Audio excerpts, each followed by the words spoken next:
Africans are heavily indebted. It is estimated that we owe nearly 1.7 trillion rand. That really is a staggering number. According to the World Bank, we're also amongst the top borrowers in the world. Added to this is an unsecured lending boom in South Africa. Investment firm Differential Capital says almost 8 million people have taken out, listen to this, a combined 225 billion rand worth of loans without collateral. So what does this mean for people who can't make their repayments? Well, somebody who's going to hopefully talk us through this if you find yourself in that horrible situation is Debt Rescue CEO Annelien van der Poel. Very good to have you with us, Annelien.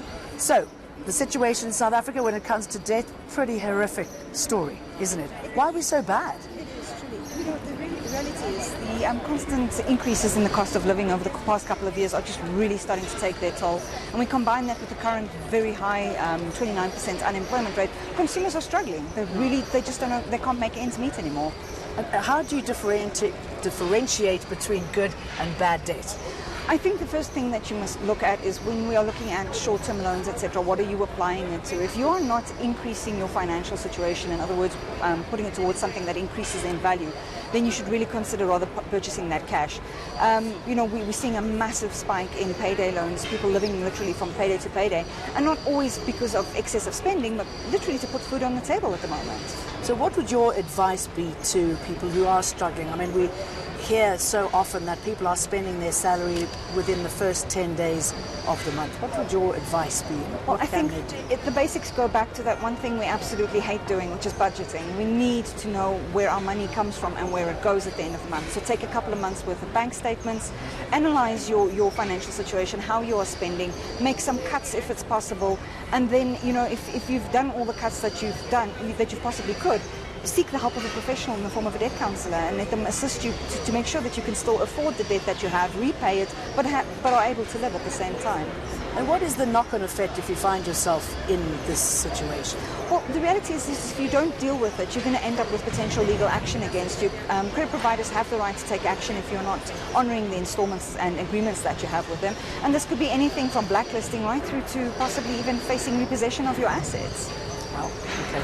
And it's a slippery slope from there, isn't it? It is and it's very difficult to come back from. What is the role of shopping centres, malls, those who want you to buy and spend your money? I mean, how should they be dealing with this in order to stop people from going into debt? Do they have an obligation to sort this out? Look, I don't think they have an obligation, but the reality is that when it comes to extending the credit side of purchasing the items that you're going to be buying from them, there the obligation kicks in terms of making sure that you can afford the debt that they are, you know, the credit that they're extending to you at the end of the day.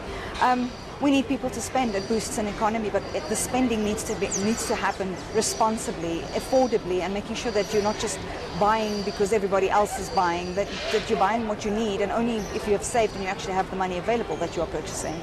If you find yourself in this situation, is there any legal recourse if you find that the deal that you have taken is not an honest deal? Well, obviously it depends on the circumstances. I mean, if credit was granted to you recklessly and you can prove it, you need to seek the remedy available in the National Credit Act and you know, have it taken further. But also making sure that from the start that you are honest in your assessment of your own financial situation. And if you obviously enter a deal that you feel that you've been sold something that is a defective product, taking it back to the shop owners and getting them to refund you. And if we don't deal with this spiralling debt now, what do you forecast in the next 10 years? What will the big picture be on this country?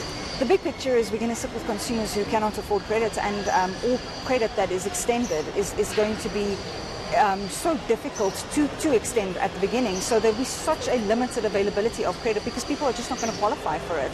So it's definitely going to have a massive knock-on effect on the economy.